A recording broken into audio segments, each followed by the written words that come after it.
everybody, and let's get started with this week in review. All right, so we're going to be talking about prime factorization. So we all know what prime numbers are. Prime numbers are the numbers that you cannot break down any further. And remember, 2 is the only even prime number. All right, so what is prime factorization? Prime factorization is a product of prime numbers, perhaps with some repeating, resulting in a desired number. All right, these are the steps that we follow in order to find prime factorization. Step number 1, find the prime factorization of that number. Number 2, write down all of the prime factors in order from least to greatest. All right, are you ready to get started with some examples? All right, here we go. Okay, so for instance, if we had the number 16, and we wanted to find the prime factorization of 16. First of all, we have to create a factor tree. And you've done that for homework before. So let's go ahead and take a look at this. So we could do, let's say 2 and 8. All right? So we have 2 is a prime number, so I'm going to go ahead and circle that. But 8 is a composite number, so I need to keep going, because by definition, we have to get to the prime numbers. All right, so we have 2 and 4, another prime number, but here is a composite number, so I have to keep going. All right, so 4 can be broken down to 2 times 2, and now we have all prime numbers. 2, 2, 2, and 2. All right, so could we do this another way? Well, let's try, because I know that I have more than just 2 and 8 as factors for 16. So yeah, I think I can. So let's go ahead and do 4 times 4. All right, so let's keep going because neither of these are prime. I need to keep going, they're both composite. So I've got 2 times 2. All right, I've got prime numbers. And with 4, again, I have 2 and 2. All right, so let's take a look at these. If I put these in order, I've got 2 times 2 times 2 times 2. And that gives me the given number, which is 16. Well, let's see, is the prime factorization different here because I started with different numbers? Well, let's take a look. 2 times 2 times 2 times 2. No, it's not. They're still exactly the same. So no matter which factors you start with, your prime factorization is going to be the same. Now, since these are repeated, remember we've talked about exponents. Our base number we could write as 2, and our exponent is the number of times it's repeated. 1, 2, 3, 4 times. So 2 to the 4th power is the same as 2 times 2 times 2 times 2. It's kind of like writing an abbreviation for, say, doctor, DR. This is kind of the abbreviation for 2 times 2 times 2 times 2. All right? So we've got our exponent and our base number. So our exponent tells how many times we multiply that base number. Okay, so this worked with 16. Will it work with another number the same way? Well, let's try. Okay, so this time, I want you to do this with me. So get out a piece of paper, and you're going to write down 20. 20 is the next one we're going to try. So we've got 20. We know that there are several factors for 20. It is a composite number. And so we can break this down different ways. So let's go ahead and let's try, let's start with 2 and 10. I know 2 and 10 are both factors of 20. Now, I know that the factor of 20 would be 2 because it is an even number. It ends with 0, so it's an even number. So I automatically know that that's a factor of 20. So I've got 2 and 10 that I'm going to start with. Well, immediately I come to a prime number. So I'm going to circle it because I don't have to go any further. 10, though, I know is composite, so I need to keep going. So I've got 5 and 2. Well, I come across another prime number. Now, is 5 prime or composite? Well, only 1 and 5 are factors of 5, and so I know it's prime. All right, so I've got 2, and then remember I have to do them in order from least to greatest. So I've got to put my 2 next, and then I've got my 5. 2 times 2 times 5. All right? That is the prime factorization of 20. When I multiply this back out, we've got 2 times 2, which is 4 times 5. 4 times 5 is 20. So I can even check my prime factorization. All right, so the prime factorization is 2 times 2 times 5. Well, I have one that is repeated. Notice I have the 2's, there are 2 2's. So I can write 2 as my base number, and 2 as my exponent, and times 5.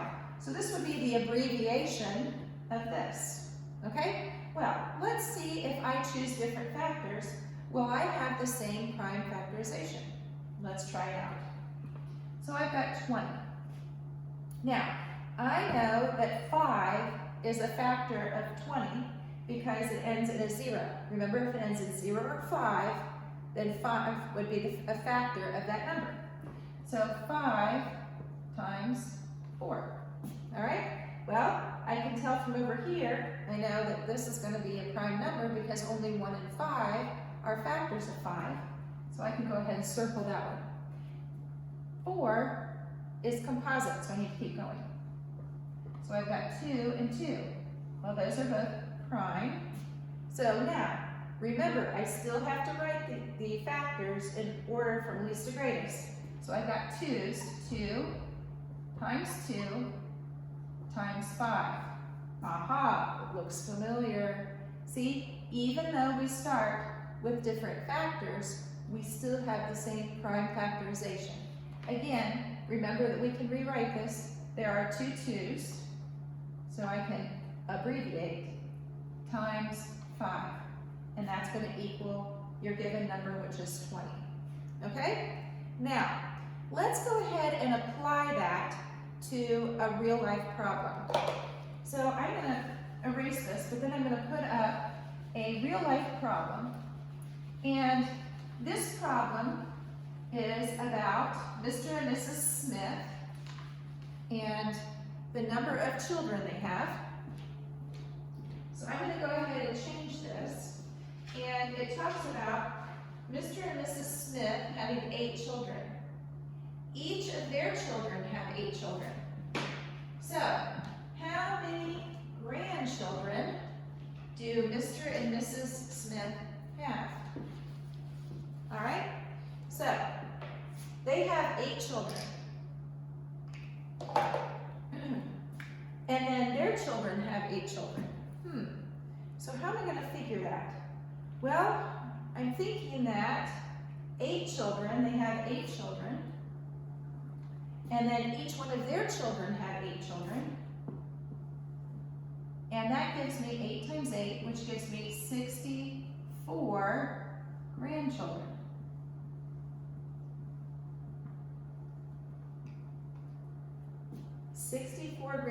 Oh, that's a lot of Christmas presents.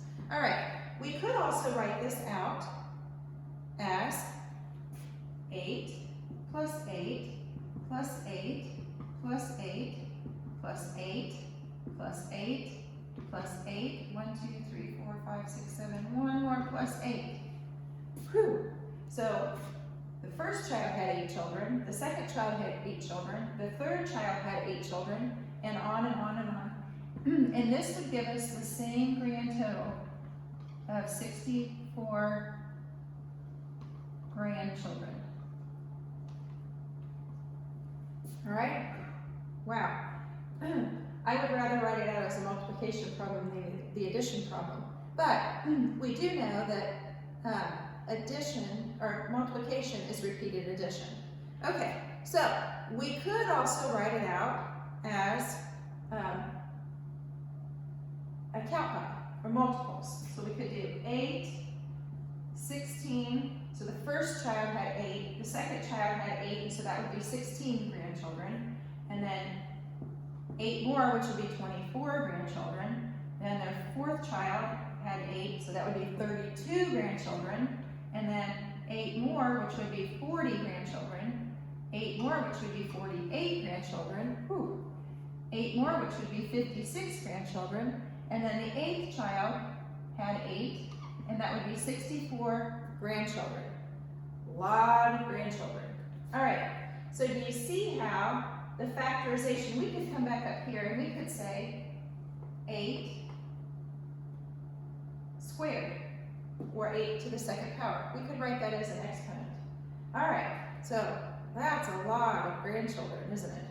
Now, listen to this. What if Mr. and Mrs. Smith, their grandchildren each had 8 children? Holy cow, how many great-grandchildren would that be? So we have 64 grandchildren, and each one of them had 8 kids. How many great-grandchildren would that be? I want you to pause this video. I'm going to show you that story problem up here. So when you pause the video, then you'll have that story problem.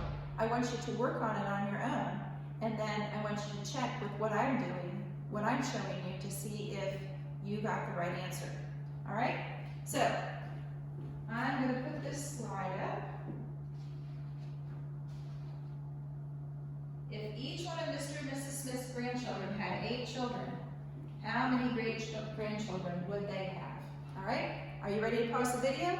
Go ahead and pause, and once you've figured it out, come back and see if you got the right answer. All right, so let's go ahead and check. So we have, they had 8 children. Each of their 8 children had 8 children. And then each one of those grandchildren had 8 children. Whew. Lots of kids in that family. So 8 times 8 times 8. That would be 8 to the 3rd power. All right, that's where our exponent comes in. So we have our base number, which would be 8.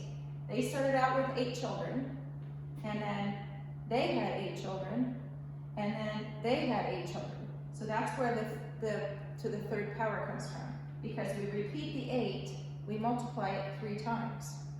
8 times 8 times 8. It's not 8 times 3. Remember, with exponents, we are not doing multiplication, or else if we were doing 8 times 3, they just write the 3 normal size. We are taking 8 3 times. 8 1 time, 2 times, 3 times. Okay? All right, so 8 times 8 times 8.